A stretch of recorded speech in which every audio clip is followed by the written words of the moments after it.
नमस्कार, आदाब, सत श्री अकाल और खुशामदीद। Very very good evening to all of you people. This is Kumar Amit और आप लोग देख रहे हैं आपका अपना चैनल बीकॉम कॉर्नर। आज का वीडियो बहुत ज्यादा स्पेशल और इम्पोर्टेंट होने वाला है तमाम दिल्ली यूनिवर्सिटी के स्टूडेंट्स के लिए। उम्मीद करता हूं आप सभी इस वीडियो लेक्चर के दरमियान मेरे साथ आखिरी तक बने रहेंगे। और हाँ, अगर आपको ये वीडियो हेल्पफुल लगता है, कंटेंट यूजफुल लगता है, तो इस वीडियो को लाइक करके अपने तमाम दोस्तों के साथ शेयर जरूर करेंगे। तो विदाउट वेस्टिंग द टाइम चलिए शुरू करते हैं।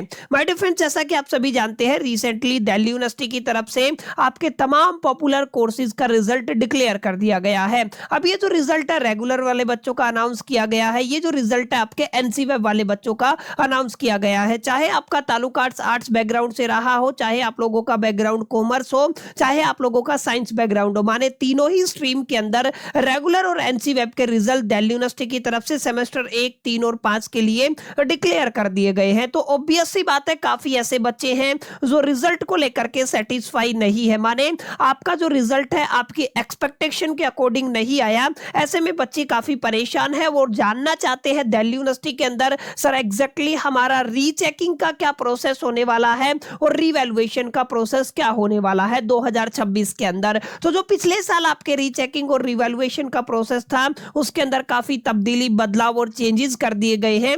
आज की वीडियो के अंदर मैं कंप्लीट डिटेल शेयर करने वाला हूं रीचेकिंग को लेकर के और रीवैल्यूएशन प्रोसेस को लेकर के। देखिए, सबसे पहले आप लोग ये समझ लीजिए रीचेकिंग के अंदर और रीवैल्यूएशन के अंदर एग्जैक्टली डिफरेंस क्या होता है। रीचेकिंग का मतलब आपके नए सिरे से आपकी जो आंसर सीट है, आपकी जो आंसर कॉपी है, उसको दोबारा चेक किया जाएगा। लेकिन रीवैल्यूएशन के अंदर आपके पेपर के अंदर जो मार्क्स डिस्ट्रीब्यूट किए गए हैं, जो मार्क्स एग्जामिनर की तरफ से दिए गए हैं, उनको दोबारा से वैल्यूएट किया जाएगा, माने उनका टोटलिंग दोबारा से किया जाएगा। तो it's completely up to you कि आप अपने पेपर के अंदर रीचेक कराना चाहते हैं या रीवैल्यूएशन कराना चाहते हैं। तो यहाँ पे एग्जैक्टली कौन कौन से नियम, यानी कि कौन कौन सी ऐसी बातें हैं जिनका ख्याल आपको रखना है। क्या रीचेकिंग और रीवैल्यूएशन आप सभी के लिए बेनिफिशियल रहेगा, नहीं रहेगा, कितनी प्रोबेबिलिटी है बढ़ने की आपके एग्जामिनेशन के अंदर मार्क्स, कितनी घटने की है, इन तमाम मुद्दों पर मैं आप सभी के साथ काफी डिटेल में चर्चा करने वाला हूं। सबसे पहले ध्यान रखिएगा, ये जो आपका रिवैल्यूएशन ऑफ आंसर स्क्रिप्ट की अगर आप लोग बात करते हैं,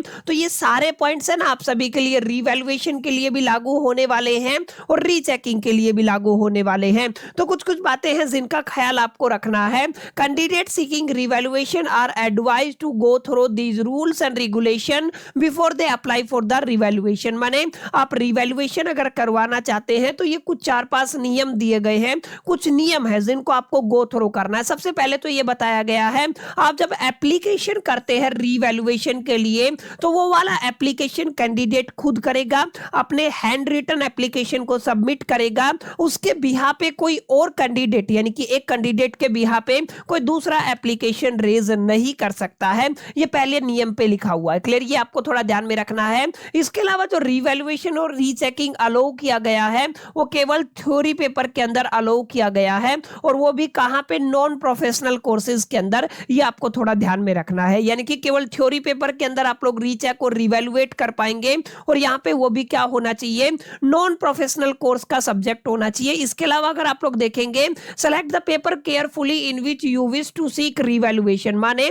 आपको बहुत ध्यान से रिवैल्यूएशन के लिए अप्लाई करना है। कोई second application additional paper shall be accepted and the assembly rejected, माने आपको कोई सेकंड चांस नहीं दिया जाएगा। जो भी आप लोग खड़े बड़ा थोड़ा सोच के, समझ के और काफी चीजों को अच्छे से एक तरीके से पढ़ करके आपको जो भी एप्लीकेशन है वो एक तरीके से अप्लाई करना है। इसके अलावा आपको ध्यान देना है, revaluation is applied within 15 days from the due date of the declaration of the result on the Delhi University, ठीक है ना।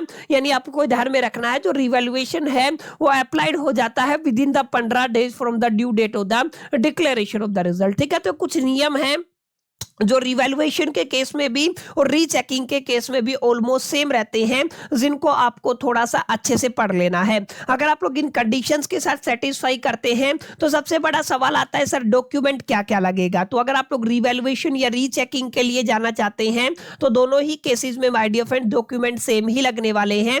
सबसे पहले आपको एक एप्लीकेशन चाहिए जो हैंड रिटन होगा और जिसको ड्यूली वेरीफाई होगा, या तो आपके कॉलेज का प्रिंसिपल करेगा या हेड ऑफ द कॉलेज करेगा। करेगा या इंस्टीट्यूट करेगा, समझ में आया। ड्यूली वेरीफाइड ये आपका एप्लीकेशन रहेगा, हैंड रिटन में होना चाहिए और केवल वही कैंडिडेट जिसका बेसिकली एग्जामिनेशन के अंदर रिवैल्यूएशन होना है वही यहाँ पे अप्लाई कर पाएगा। तो पहला डॉक्यूमेंट ये रहेगा। इसके अलावा आपको एडमिट कार्ड चाहिए, कंसेंट सेमेस्टर का मार्कशीट आपको चाहिए, इसके अलावा फी रिसिप्ट चाहिए रिवैल्यूएशन की, यानी जब आप लोग फीस पे करते हैं रिवैल्यूएशन के लिए, रीचेकिंग के लिए, तो उस फीस का रिसिप्ट भी आपको यहाँ पे अप्लाई करना है, समझ में आया। एग्जैक्टली पोर्टल क्या है उस पर भी मैं चर्चा करूंगा, लेकिन पहले आप लोग इन तमाम चीजों को समझ गए हैं क्या क्या डॉक्यूमेंट लगेंगे। डॉक्यूमेंट के बाद एग्जैक्टली फीस कितनी लगने वाली है। देखिए अगर आप लोग यूजी या पीजी कोर्सेज के अंदर अपना रिवैल्यूएशन कराना चाहते हैं तो आपके एक पेपर का 1000 रुपया फीस लगने वाला है। और अगर आप लोगों का ताल्लुकात एलएलबी, बीए एलएलबी या बीबीए एलएलबी से है तो आपके एक पेपर के रिवैल्यूएशन का चार्ज कितना रहेगा, 2000 रुपए रहेगा। अभी आपके ऊपर डिपेंड करता है आप कितने पेपर के अंदर रिवैल्यूएशन कराना चाहते हैं, समझ में आए। तो कुछ कुछ बेसिक बातें हैं जिनको आपको ख्याल में रखना है। अगर आप इन चीजों को ध्यान से समझेंगे ना तो आपको काफी चीजों की क्लैरिटी होगी। रिवैल्यूएशन मार्किंग स्कीम को जरूर ध्यान से समझिएगा। यहाँ पे 3 पॉसिबिलिटी है, आपके पेपर के अंदर कोई चेंज नहीं हो सकता है, आपके मार्क्स एक तरीके से इंक्रीज हो सकते हैं और आपके मार्क्स एक तरीके से डिक्रीज हो सकते हैं। तीनों पॉसिबिलिटी, तीनों प्रोबेबिलिटी रहेंगी। और एक बार आप रिवैल्यूएशन या रीचेक करा लेते हैं तो आपका पहले वाला जो रिजल्ट है, अभी रीचेकिंग से पहले या रिवैल्यूएशन से पहले जो रिजल्ट है वो आपको सरेंडर करना पड़ेगा, ठीक है। अब आपके मार्क्स बढ़ भी सकते हैं, घट भी सकते हैं और सेम भी रह सकते हैं। इस बात का आपको अपने ख्याल में रखना है और जहन में रखना। ध्यान दीजिएगा क्या बात लिखी हुई है। सबसे पहले है if the award of revaluation varies from the original award, यानी कि जो आपका ओरिजिनल अवार्ड है उससे up to including plus 5% of the maximum marks the original award will stand. माने ये क्या कह रहा है, अभी जो आपके मार्क्स हैं अगर केवल उससे लेकर के अभी जो आपके मार्क्स है और उसके अंदर केवल प्लस 5% तक का इजाफा होता है तो वो आपके जो अभी के जो मार्क्स हैं वही आपके कंक्लूड किए जाएंगे। लेकिन ध्यान रखिएगा अगर आपके जो मार्क्स है, अवार्ड है, वो first revolution is beyond the plus 5% माने, एंड अगर आपका जो इंक्रीमेंट है यानी कि आपके मार्क्स बढ़े हैं प्लस 5 से प्लस 10% के अंदर, तो आप ध्यान रखिएगा यहां पे आप एवरेज लेके चलेंगे of the marks of the original examiner and the first evaluator will be taken. माने लेटस से आप लोग ध्यान रखिएगा एक पेपर के अंदर आपको 60 मार्क्स आ गया है, क्लियर, और एक उसी पेपर के अंदर आपका 8% मार्क्स इंक्रीज हो गया है, ठीक है। तो जो 8% इंक्रीज होने के बाद मार्क्स है इन दोनों का क्या कैलकुलेट किया जाएगा, आपका एवरेज कैलकुलेट किया जाएगा, समझ में आया। तो यही बात लिखा हुआ है। लेकिन ये जो क्राइटेरिया है ये पहले 5 से 10% के लिए दिया गया है। अगर केवल अप टू 5% का इजाफा होता है, इंक्रीमेंट होता है, तो उस केस में आपका जो अभी का जो रिजल्ट है यानी कि रिवैल्यूएशन रीचेकिंग से पहले वाला वही स्टैंड किया जाएगा, ठीक है। तो ये बात आपको समझ में आई। और एक इंपॉर्टेंट बात है, अगर आपके मार्क्स 10% से ज्यादा बढ़ जाते हैं तो उस केस में ध्यान रखिएगा the answer script will be examined by the second revaluator. जो आपकी आंसर स्क्रिप्ट है वो एक बार दोबारा से रिवैल्यूएटर, एक दूसरे रिवैल्यूएटर के पास जाएगी and the average of the 2 nearest award out of the 3 award thus available include the original award shall be taken as a final. माने ध्यान रखिएगा अगर आपके पेपर के अंदर 10% से ज्यादा का इजाफा होता है आपके मार्क्स के अंदर, तो जैसे आपके एक तो ओरिजिनल मार्क्स होने वाले हैं, तो मैं यहाँ पे लिख देता हूं आपके ओरिजिनल मार्क्स आपको गिवन है और आपने ये आपका रिवैल्यूएशन फर्स्ट रहने वाला है और रिवैल्यूएशन सेकंड रहने वाला है और लेट अस से ये दोनों काफी क्लोज मार्क्स है।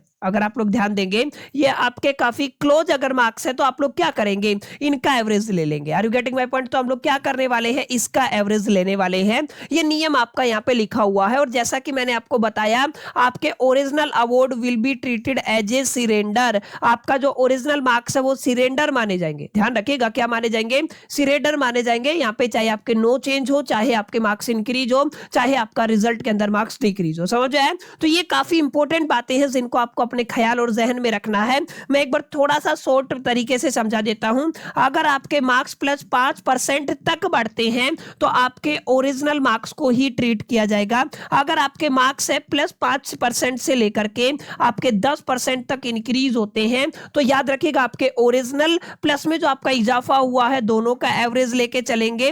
और अगर आपके मार्क्स 10% से ज्यादा बढ़ते हैं, प्लस 10% होता है, तो उस केस में क्या होएगा, आपकी जो कॉपी है एक एक और दूसरे रिवैल्यूएटर द्वारा चेक की जाएगी और नियरेस्ट दो दो आपके रिजल्ट रहेंगे, उनका एवरेज आपको पकड़ के चलना है। और रिवैल्यूएशन और रीचेकिंग के अंदर सेम सा नियम है, ध्यान रखिएगा। आपके जो ओरिजिनल अवार्ड है, ओरिजिनल मार्क्स है, वो सरेंडर माने जाएंगे। मार्क्स बढ़ भी सकते हैं, घट भी सकते हैं, इसका आपको ख्याल रखना, ठीक है। अब यहाँ पे अगर आप लोग देखेंगे सर, अगर आप लोग डॉक्यूमेंट की बात कर सकते हैं रीचेकिंग के अंदर, ये तो मैंने किसकी बात बताई है आपको, रिवैल्यूएशन की बताई है। रीचेकिंग के अंदर सेम डॉक्यूमेंट है जो मैंने आपको बताए, लेकिन यहाँ पे फीस अलग रहने वाली है। रीचेकिंग के लिए यूजी पीजी दोनों के लिए आपको 750 रुपया एक पेपर के लिए पे करना है। ये छोटी सी बात है, ठीक है। यानी कि वहां पे जो आपकी फीस थी यूजी पीजी के लिए 1000 और 2000 वाला क्राइटेरिया देखने को मिला था, यहाँ पे केवल 750 रुपए आप लोग रीचेकिंग के लिए दे सकते हैं। और rechecking is permissible the answer book as check just to ensure that all the questions attempt by the candidate have been valued. माने इसमें चेक किया जाएगा कि जितने भी आंसर आपके कैंडिडेट ने लिखे हैं उनको नंबर मिला है कि नहीं मिला है। Marks awarded have been totally correct, और यहाँ पे ये चेक किया जाएगा मार्क्स टोटली करेक्ट है या नहीं, and total marks have been correctly carried over the result statement. समझ में आया? तो माय डियर फ्रेंड्स, ये कुछ बातें हैं जिनको आपको अपने ख्याल और जहन में रखना है। इनके बिहा पे भी आपका सारा टोटलिंग किया जाएगा। तो my dear friends, it's all about the rechecking and revaluation. अगर आप लोग कराना चाहते हैं तो इस तरीके को फॉलो कर सकते हैं। किस तरीके से आप लोग रीचेकिंग या रिवैल्यूएशन कराएंगे, वेबसाइट के ऊपर आपको आ जाना है। जैसे ही आप लोग इनकी ऑफिशियल एग्जामिनेशन वाली वेबसाइट के ऊपर आते हैं, जिसका आप लोग यहाँ पे देख लीजिए, लिंक क्या है, exam.du.ac.in। थोड़ा नीचे आएंगे ना तो यहाँ पे आपको रिवैल्यूएशन एंड रीचेकिंग एप्लीकेशन का फॉर्म दिख जाएगा। यहाँ पे आप लोगों को देखना है, रिवैल्यूएशन करना है तो रिवैल्यूएशन पे क्लिक कर देना है, रीचेकिंग करना है तो रीचेकिंग पे क्लिक कर देना है। नीचे आप लोग चलेंगे, यहाँ पे डिक्लेरेशन देके प्रोसीड टू एप्लीकेशन, और जस्ट आपको आगे क्या करना है, अपनी एप्लीकेशन एक तरीके से फिल करनी है। तो माय डियर फ्रेंड्स, ये कुछ गाइडलाइन थी जो आपके रीचेकिंग और रिवैल्यूएशन से जुड़ी थी। उम्मीद करता हूं चीजें आपको समझ में आई होंगी। चीजें समझ में आई तो वीडियो को लाइक कर दीजिएगा। इस वीडियो में इतना ही, मिलते हैं नेक्स्ट वीडियो के अंदर। जब तक के लिए कीप लर्निंग।